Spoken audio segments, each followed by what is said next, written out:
Richard Bradshaw, Supernumerary Minister in the Stokesley Circuit and presenter with Leven Online Radio, which is supported by Methodist funding from Circuit, District and from Connection.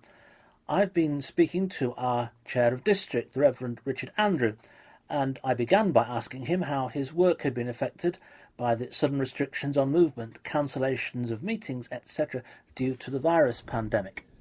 Well, it's surprising how busy we've been over the last week, certainly in terms of video conferencing.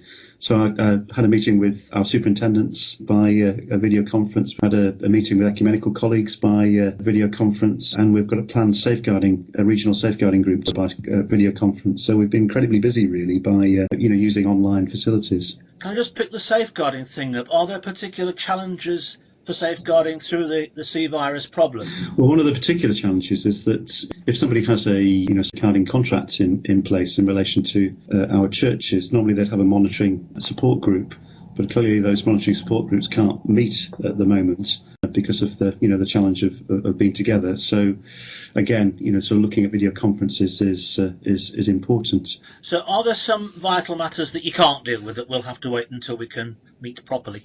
Well, one of the things that we've had to do is cancel the district synod, and there's some elements of that which I think we probably will need to find some way of meeting, because there are things that we have to do as a charity, effectively. So we'll need to do things like agree the budgets and some appointments and that kind of thing. But I guess the biggest issue at the moment is if we can actually deal with the resolutions that have come from the God in Love Unites Us report, the Marriage and Relationships report. And I guess the best wisdom at the moment is it's unlikely we'll be able to vote on those resolutions in this connectional year. We're probably going to have to wait till the September synod or spring of next year, and that'll have a knock-on effect upon the Methodist conference. Yeah. Is there a plan B in the event that conference is actually cancelled? Well, there's no decision been made yet about whether or not the conference will go ahead. I think there'll need to be some kind of conference, whether that's a physical meeting or an online meeting, because there are some decisions that simply have to be taken just because of our charitable status. But nevertheless, I think there's a lot of business that might end up having to be postponed for now. Yeah, and at the moment we're in this 12-week window of confinement, which may be extended or may not, depending how things go. But for the meantime, what kind of pressures are the circuits experiencing, and how are you responding to those as chair?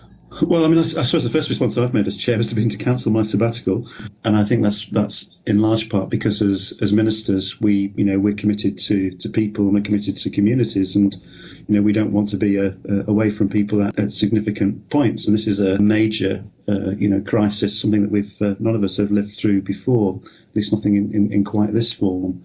And likewise, I think ministers in particular are trying to work out how they can be pastorally available and responsible for their people, recognising that actually some of the tools that they would normally use for that, knocking on someone's door and going in and having a cup of coffee, are just not available to them. Yeah. So I think there's some real issues in terms of how we provide pastoral support for people. I think particularly at kind of critical moments. So there are issues around funerals, what happened with them, because actually, kind of recommended numbers that are now allowed at funerals are very small. It has an impact upon families who are grieving, an impact down the line in terms of, the arrangement of memorial services, perhaps several months afterwards. For some churches as well, there will be financial challenges because they rely upon the money that comes through the collection plate and through lettings during the course of the week. And one of the problems we're finding in this village, that a lot of the people that churches rely on to do the pastoral support are themselves prevented from doing so because they're in this 70-plus age group. That age group, really, the early retired and plus 70s, I think, are a major source of volunteering in the life of the nation. So actually, it has a huge impact upon us. But I've been following something. There's a resource called Pray As You Go that's provided by the Jesuits, and they've developed a new resource called Pray As You Stay, which is a retreat during the period of the coronavirus.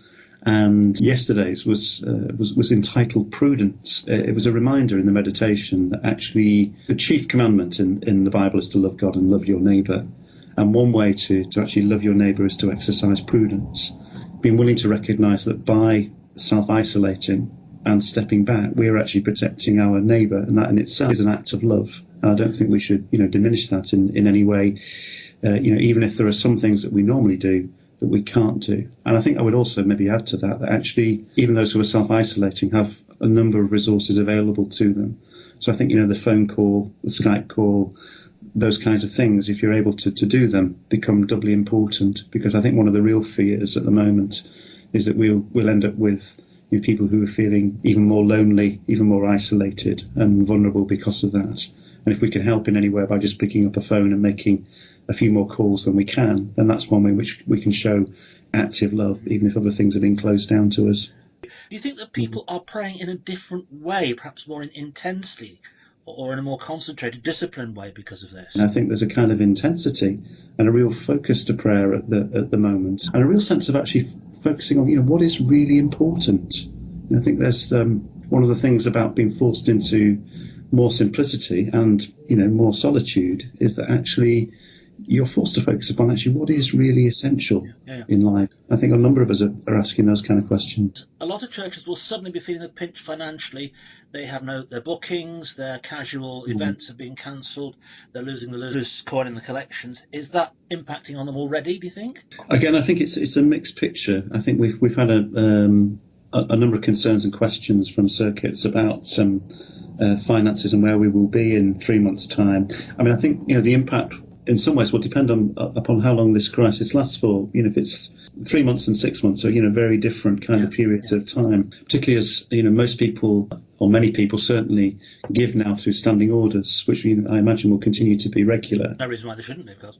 Absolutely, yeah. But I mean, there will be an impact upon churches, particularly in terms of bookings and what comes through the collection plate. So what we've been advising is that the normal recourse is to actually make use of reserves. So, churches have had what they've called rainy day money, and now it's raining. That's right. And it needs to be used. So what we've been telling churches and circuits is that the first port of call should be your reserves. If you're really struggling with finances, which will be the case for some churches, then the next port of call is the circuit and circuit reserves. And then, if the circuit is struggling, then it'll be come to the district. But in reality, in the Methodist Church, there are more resources in circuits than there are in districts. So we're hoping that at the moment, at least, churches can weather the storm. But as you say, if it does go into 6 months, then some churches are going to be struggling, aren't they? Well, I think as well, Richard, because the Methodist Church has, kind of connectional system, but it means that actually we take seriously the way in which our churches are connected. So, that there is a significance of Methodism in the way in which we support one another. So I think, those churches that are struggling financially, there's a reasonable expectation that others will come along and support them. Yeah. Now, you'll be aware, and we're all aware, that there are incidental hardships arising from the crisis, which aren't just physical health ones, they're to do with the psychological aspects, the financial aspects, and they may go on longer than the disease itself. Are there any particular consequences that you've seen that are bothering you that we haven't addressed properly? The impact of the crisis will go on well beyond the restrictions on movement. I think the two most obvious ones to me at the moment are around the economy and what impact that will have on people's incomes and the time that it takes for the country to get back up on its feet. I was watching Newsnight last night, and it was quite striking in an item on food banks, just how many people were accessing food banks who'd never used them before, and I think that's quite revealing. I think the other kind of issue that strikes me is around loneliness and isolation. We've recognised for several years the kind of crisis in mental health that there is in the nation, and the churches, amongst others, have attempted to address that, and I think those issues will become more acute. So I think it will become even more important, actually, the way in which we learn to live as communities together and support one another. Now, of course, people in churches are often involved in charitable acts of various kinds, and the church itself a charity, and that sector is under a great deal of threat because suddenly the income's drying up and the person power's drying up.